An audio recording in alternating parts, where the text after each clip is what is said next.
안녕하세요. 박민수 원장입니다. 항상 구독해 주시고 좋아요를 눌러 주셔서 감사드립니다.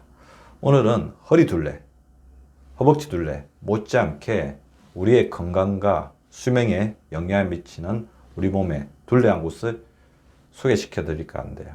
여기는 너무 굵어도 하지만 너무 얇아도 안 됩니다. 적정 이상의 굵기, 즉 둘레를 유지하고 있어야 되는데요. 과연 우리 몸에 어디 둘레일까요? 제가 알려드릴 동안 생각을 해보세요. 이렇게 자꾸 창조적인 생각하는 것들은 치매를 예방하고 인지기능을 개선시키는 데 굉장히 큰 도움이 되죠. 자, 우리 인체의 네 둘레, 제가 굉장히 기가 닳게 말씀을 드렸을 겁니다. 먼저 허리 둘레. 허리 둘레가 지나치게 굵으면 우리 몸에 염증이 늘어나고 혈관 질환이 많이 생깁니다. 그래서 남자는 절대로 35인치, 여자는 33인치를 넘지 않도록 주의를 하라고 제가 말씀을 드리고 있는데, 더불어서 제가 말씀드린 둘레 하나 있죠. 허벅지 둘레. 허벅지 둘레는 우리 몸의 중심을 잡고 있는 둘레이죠. 운동 능력을 좌우합니다. 더불어서 성장 호르몬, 인슐린 호르몬, 호르몬의 창고로서 허벅지가 건강하고 튼튼할수록 우리 몸의 노화를 방지하는 역할을 하고 있습니다. 더불어서 종아리 둘레. 제가 이제 이렇게 많이 소개시켜 드렸던 둘레인데요. 제2의 심장이라고 그러죠. 우리 몸에 두 개의 심장이 있다면 가슴에 있는 심장이고, 이 심장을 보조하는 심장으로서 우리 발주에 가 있는 혈관들을 잘 돌리도록 해서 말초의 순환들을 도와주고, 그래서 우리 심장이 잘 쉴 수 있게 심장에 휴식을 주는 굉장히 중요한 제2의 심장입니다. 그러면 한 가지 둘레가 더 있죠. 자, 여기까지 제가 말씀드리면서 대부분 눈치를 채신 분들도 많으실 겁니다. 박민수 박사 TV 구독자 여러분 들으시니까요. 바로 윗팔뚝 중간 둘레, 그러니까 팔뚝의 중간 둘레, 그러니까 팔뚝 중간 부위의 둘레를 말씀드리는 건데요. 이것은 우리 몸의 영양 상태가 얼마나 좋은지 그것을 나타내면서 이것 자체가 우리 몸에 수행하는 역할들이 어마어마하게 많습니다. 그래서 팔뚝 중간 둘레를 제가 말씀을 드리려고 하는데요. 자, 팔뚝 중간 둘레를 재는 것은 굉장히 간단합니다. 자, 여기 왼팔인데요. 왼팔을 주로 재십시오. 왼팔을 재는데 어깨와 팔꿈치의 중간 부위를 줄자를 가지고 간단하게 재시면 됩니다. 옆에 계신 분 보고, 웬만하면 다 줄자가 있으시잖아요. 옆에 계신 분 보고 팔을 이렇게 늘어뜨린 상태에서 어깨 부위와 그 다음에 팔꿈치, 이 부위의 중간 부위를, 이 부위가 대부분은 이제 가장 넓거든요. 재어달라고 해보십시오. 과연 몇 센치 이하가 되었을 때 우리 몸의 건강 상태가 위험하고, 그리고 몇 센치 이상이 되어야지 이 건강 상태가 훌륭하다고 할 수 있는지 말씀을 드리려고 합니다. 이 팔뚝 둘레가 지나치게 얇다면 크로닉 에너지 디피션시, 만성적인 에너지 부족 상태. 우리 몸의 에너지 자체가 부족해서 우리 몸을 성장시키고 우리 몸을 회복시키고 우리 몸에 활력을 주는데 굉장히 부족한 상태라는 거죠. 그리고 어떤 만성적인 질병의 투병 상태, 일리스, 그것을 나타낼 수 있다는 연구 결과를 나타내고 있습니다. 한 연구 결과에서는 24cm 이하면 굉장히 위험한 상태다. 그래서 24cm 이하가 되면 이러한 상태를 나타낸다. 그렇게 이야기를 하고 있습니다. 그래서 적어도 자신의 팔뚝 둘레가, 중간 팔뚝 둘레가 24cm 이하면 내 몸의 위기 상태, 경고를 보내는 상태라고 생각하고 팔뚝 둘레를 늘리기 위해서 노력을 하셔야 되겠죠. 네이처지라고 세계적으로 이제 굉장히 유명한 어떤 잡지가 있는데요. 중간 팔뚝 둘레와 그리고 그것이 사망률이나 여러 가지 심장 질환에 미치는 영향을 BMI, 체지방 지수, 뚱뚱한 사람이냐 뚱뚱하지 않은 사람이냐고 나누는데요. 뚱뚱하지 않다고 생각되는 사람, 정상적인 체중을 가진 사람들에서 굉장히 재미있는 연구 결과를 도출했습니다. 무려 11,958명의 미국 시민들 20살에서 90살 사이의 사람들을 가지고 1988년에서 94년까지 6년 동안을 관찰했습니다. 건강과 영양을 나타내는 어떻게 보면 굉장히 큰 이제 연구 집단이라고 할 수 있는데요.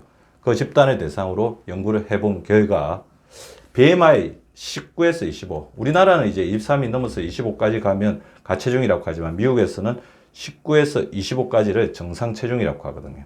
정상 체중인 사람들, BMI 계산하는 법은 아실 겁니다. 자신의 몸무게를 키의 제곱으로 나누는 거죠. 키는 이때 미터 단위가 되겠습니다. 170cm면 1.7. 그래서 자기 몸무게가 70kg인데 키가 170cm다 그러면 70kg 나누기 1.7 나누기 1.7. 그렇게 하면 자신의 BMI가 나옵니다. 자기의 키가 160인데 몸무게가 55kg라 하면 55 나누기 1.6 나누기 1.6. 자, 계산하시는 법은 아시겠죠? BMI가 19에서 25라고 하면 미국에서는 어떤 정상적인 체중, 그리고 우리나라에서는 19에서 23으로 하셔도 되고 19에서 25 정도까지는 이렇게 보셔도 될 것 같습니다. 그래서 여기 연구에서는 18에서 27.2cm.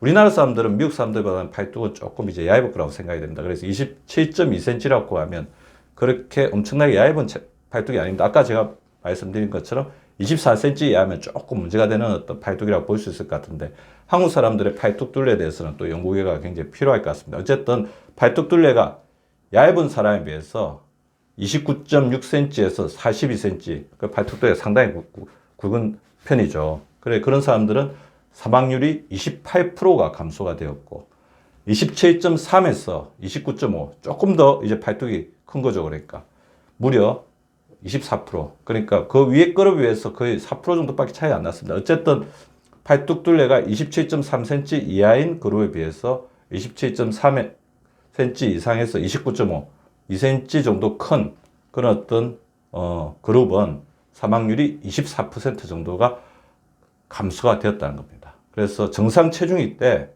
팔뚝의 둘레가 지나치게 가늘면 가늘수록 사망률이 높아진다.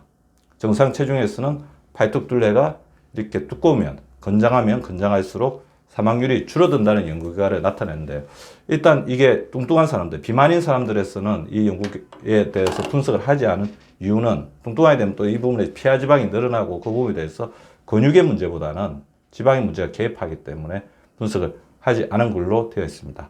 전반적으로 이제 정상 체중을 가진 사람들에서는 팔뚝 둘레가 얇은 사람에 비해서는 팔뚝 둘레가 두껍고 건장할수록 사망률이 유의하게 줄어드는 연구 결과를 나타낸 것입니다. 따라서 팔뚝 둘레가 가늘다는 것은 그만큼 여러 가지 질병과 그리고 건강 수명에 악영향을 미치는 지표라고 볼 수 있는 거죠. 그러면 이 연구자들은 윗팔 둘레가 왜 중요하냐, 윗팔 둘레의 적정한 굵기 수준 이상을 왜 유지해야 되느냐를 이제 이야기를 하고 있는데, 팔뚝 둘레는 우리 몸의 근육량을 나타내는 축소판이고, 그 다음에 기저질환이 있을 때는 굉장히 얇아지기 때문에 기저질환이 잘 저주되고 있느냐, 기저질환이 있느냐 없느냐에 나타내는 바로미터라는 것입니다. 당뇨나 뇌졸중, 심장질환, 만성폐질환에서 팔둘레의 감소가 나타나고, 이것 자체가 근육량 뿐만 아니라 근육의 힘의 저하를 나타내기 때문에 활동량의 저하를 나타낸다는 겁니다. 따라서 팔뚝 둘레를 나타내는 것은 우리 몸에 있는 전신적인 이제 근육량의 어떤 바로미터로 작용하는데, 근육량이 감소될수록 육체적, 신체적 기능이 저하되고 이게 전신적인 염증 상태를 나타내기 때문에 적정한 수준 이상의 팔뚝 둘레를 유지하라, 그렇게 이야기를 하고 있죠. 여기서는 29cm 이상 정도는 되어야 되겠다, 그렇게 이야기하고 있고, 아까 말씀드린 논문에서는 24cm 이하가 되면 굉장히 위험할 수 있다, 그렇게 연구 결과를 이야기하고 있습니다.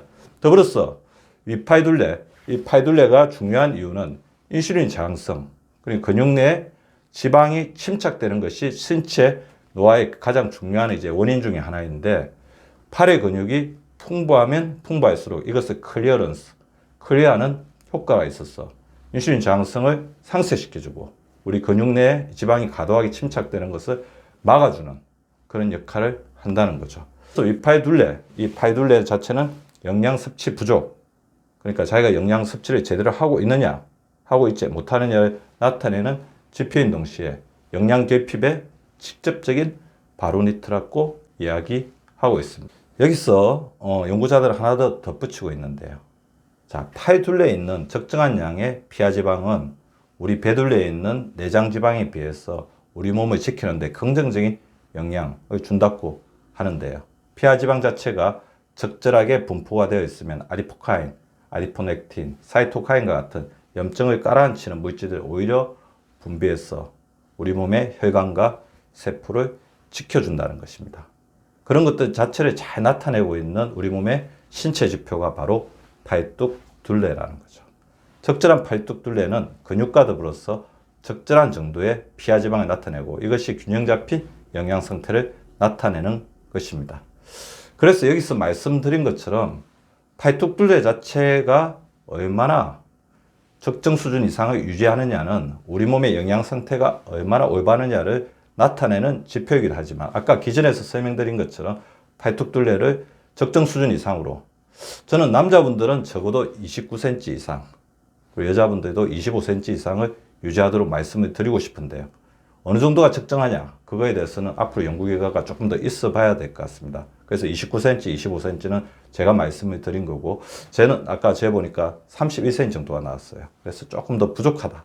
그래서 팔뚝 근육을 좀 더 늘리기 위해서 운동을 좀 더 해야 되겠다. 그런 생각을 가졌습니다. 팔뚝둘레, 우리 몸의 영양 상태를 나타내면서도 우리 몸 인슐린을 지키고 우리 몸의 여러 가지 근육의 축소반으로 나타나는 팔뚝둘레를 적정 수준 이상으로 유지하기 위해서는 먼저 균형 잡힌 단백 섭취가 필요하겠죠.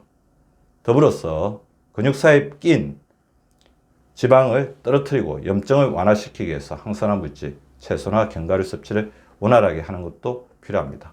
그리고 복부 지방이 많으면 많을수록 우리 몸에 어떤 염증 세포들이 많아지면서 근육량을 줄일 수 있기 때문에 과도한 복부 지방을 제거를 해주고요. 그 다음에 우리 몸에 있는 지방들이 골고루 온몸에 퍼질 수 있게 도와주는 성장 호르몬의 분비를 돕기 위해서 충분한 수면과 더불어서 스트레스를 줄이는 게 굉장히 필요할 것 같습니다. 그리고 팔뚝 근육을 강화시키는 운동을 해야 되겠죠. 팔굽혀기, 아령들기, 손목 운동인데 박민수 박사의 팔뚝둘레 강화 3종 세트는 바로 책상과 벽. 책상과 벽만 있으면 언제 어디서든지 운동을 할 수 있죠. 저 같은 경우에는 환자를 진료하다 남는 시간에 팔굽혀펴기를 합니다.